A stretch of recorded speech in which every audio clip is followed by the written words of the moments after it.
naman ay kaniya, tinutulungan. Ang mga may problema ay kaniya, pinapayungan. Ang mga naghihirap ay walang sama.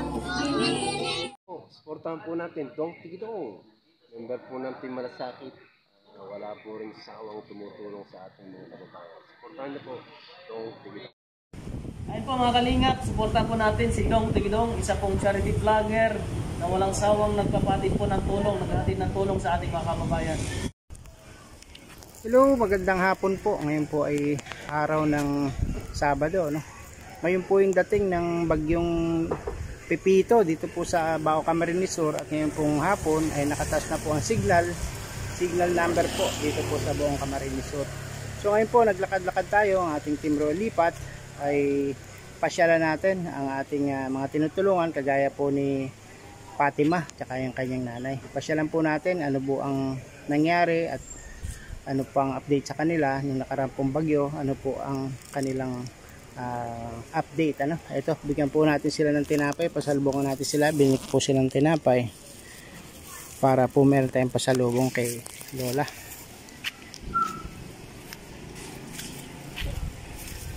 Hello Lola, kumusta po? Nag-aantay kayong bagyo, i-video ko po kayo, ha? Opo. Ito, magmerenda muna kayo lang, hati tayo dun sa tinapay. Ayan. So ngayon po, gusto ko lang tanungin, nung pong nakaraang bagyo, ano po ang, saan po kayo nag-evacuate? Sa taas lang. Dyan po kayo sa taas. Mabuti po. Hanggang saan po ba umabot ang tubig dito? Kami na, pasok hanggang dito. Sa bahay niyo po yun. Ayun, Team Royal Lipat, sila Lola po, inaabot hanggang legs. So mataas na rin po yun, di ba? Dito. Doon, di mapapasok. Oh, hanggang dito, ano, nabasa sa kanila. Pumasok man dito. Oh, ngayon po, ilang araw po kayong nasa taas doon sa evacuation nyo? Tatlong araw. Pamangkin ko. Yun po yung bagyong Christine, ano? Oh, ngayon pong ano, bagyong Pepito, ano pong pinaghahandaan nyo? Bumakit na kami sa taas. Yung mga gamit namin naitaas na. Sa kabila. So ngayon po ay naka-declare na signal number 4 na po, pero wala namang ulan, ano? Salamat sa Diyos. Hangin lang po yung sumasalubong sa atin. Ay, nagkasakit po kayo noon. Anong sakit po? Lagnat? Lagnat. Ubo? Ubo. Sakit sa kata. Parang trangkaso. Langkat. Si ano po, si Fatima, nagkasakit ba siya? Tahimik man lang. Tahimik lang siya. Nagkasakit. Dahil nagkinabahan.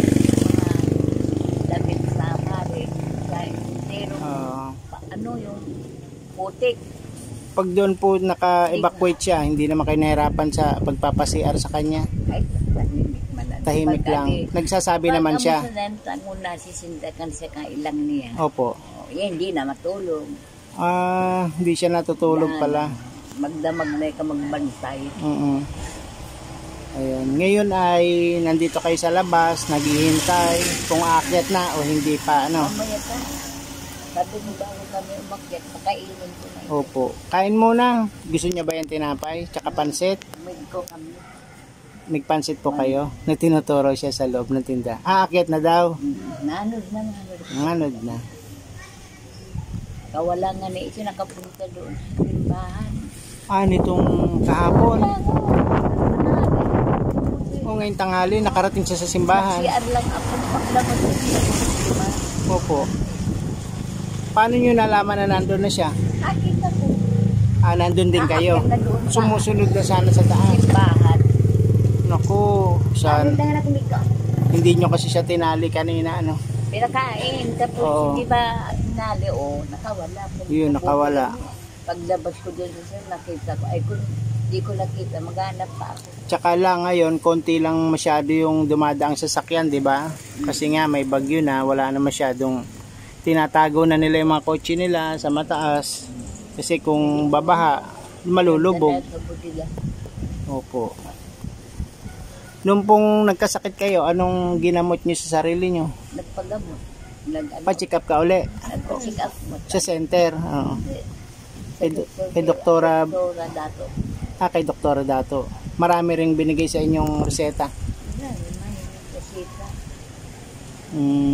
Ubos na. O magaling na kayo ngayon?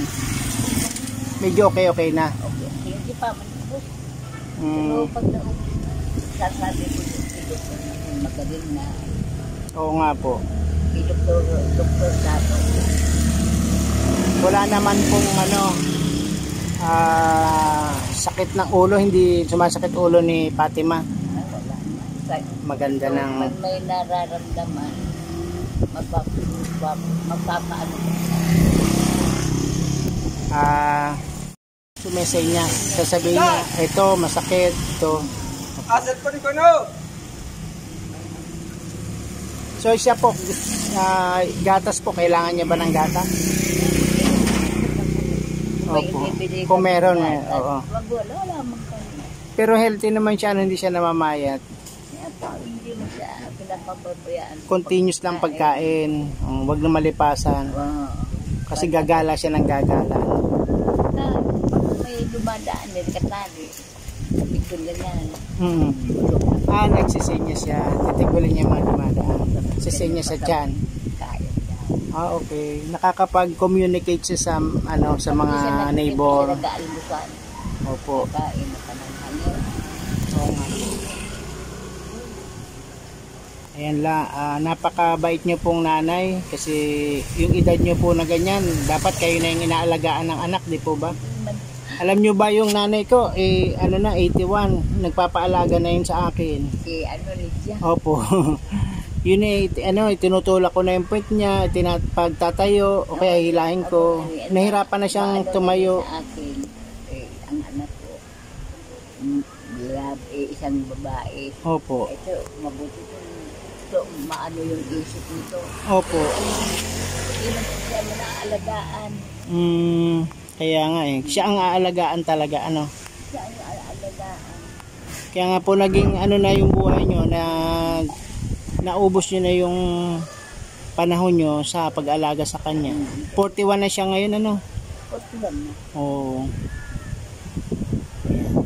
Ayan, sana may isang malaking milagro na maging susi para maging magaling po siya, para gumaling, maging normal uli.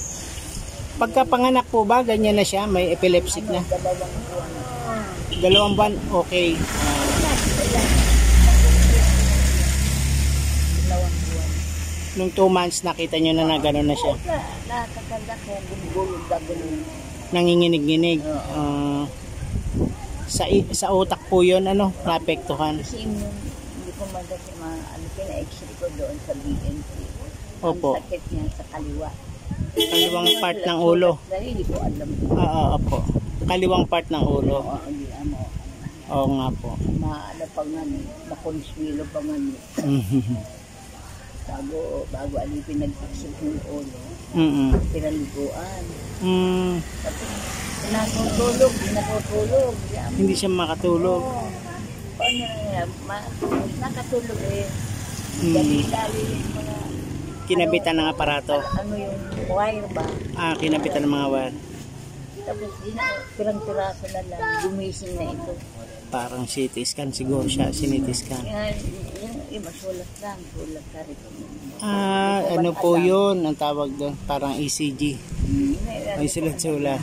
Tapos, yan, mga limang ano na lang, wire. Nagising. Gumising na siya. Pero natapos naman yung exam sa kanya. Oo, yun na. Nag-ultim mo niya. Kasi na hindi na ng gamot. Hindi ito umiinom. Opo. Kasi nawala na. Ito, Maliliit. Bibigla. Hindi siya nakakainom. Pero ngayon, binili natin. Nainom naman siya. Tapos na-atari siya. Opo, kailangan talaga inom pa rin noon. 3 beses ang araw. So kailangan talaga inom. Hindi nakatulog. Hindi ako naisip.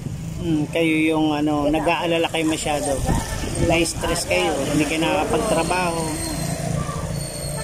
So ngayon hindi kayo nagtrabaho kay Father? Nag-ana ako na po sa bahan ba? Opo, Inakot ko. inakyat na. Kanani, Paplantsahin pa yun. hindi na ko nang Hindi na. labahan na. Ah, Sa abo, kung wala na argan, opo. mamantil mo na sa simbahan. Mantil at po yung pamunis. So, dyan po sa simbahan, nabibigyan naman kayo ng relief. Wala man, para paman binili. Ay, na anong binigyan ako? Oh, dalawang pagkakataon. Binigyan kayong cash na 1,000 ni Father. Mabuti po. Salamat. Thanks. Nabigyan kayo ng Eh, amo. Bigayat ano siya. kape. Ayan. Kain ka na ito na.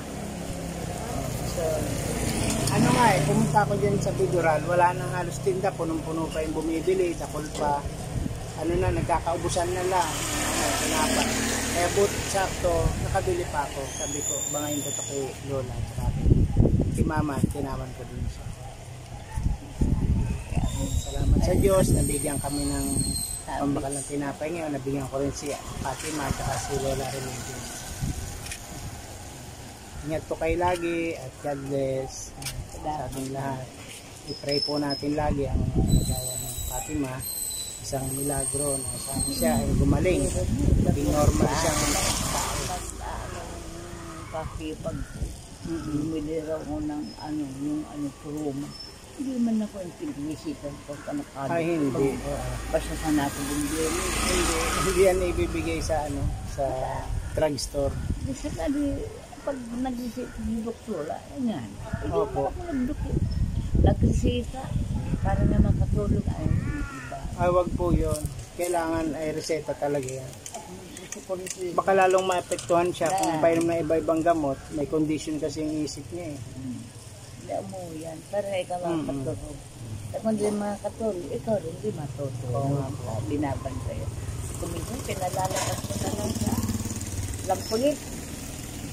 Ngayon po sa panahon ng bagyo, kami po ni Lola Remedios, ni Fatima, hinihingi po sa inyo ng kahit kahit pambigas, pangkape, pang noodles, konting tulong lang, malaking bagay na po sa kanila. Pakidala na lang po or paki-message ako po, si Dong Tigidong or si First Official o si Sir Welipat para po madali namin maibigay sa kanila yung ibibigay. Maraming salamat sa inyo. God bless po sa inyo. Salamat. Hindi ako